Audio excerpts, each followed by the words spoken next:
असांजी तकलीफ़ जेकी आहे उहा अल्लाह कई आहे। असांजे जिस्म जो मालिक जेको आहे उहो अल्लाह आहे।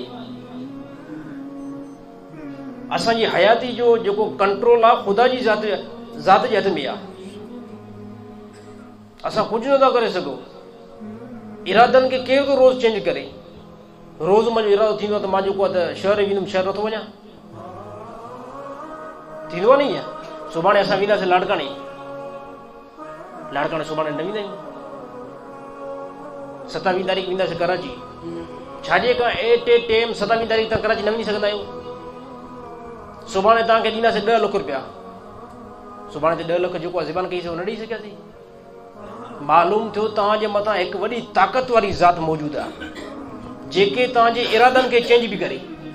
उहा ज़ात कंहिंजी आहे? उहा ज़ात अल्लाह जी आहे। इन तरह असां बि जेको आहे पंहिंजे नफ़्स मुकलिफ़ आहियूं।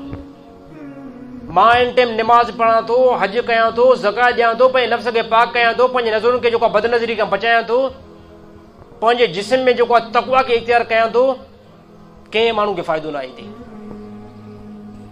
कंहिंजे लाइ इहो बहितर न आहे जेको हिते जमायत में आयो आहे। कंहिंजे लाइ बहितर न आहे। इहो मुंहिंजे ख़ुदि नफ़्स लाइ बहितर आहे। जेकॾहिं तव्हां जेको आहे इहो अमल कयो था, मुंहिंजे लाइ क़तन तौर ते नफ़ो न आहे। तव्हां पंहिंजे नफ़्स खे पाक करे रखो था, इहो तव्हां पंहिंजे लाइ आख़िरत बहितर बि कयो पिया।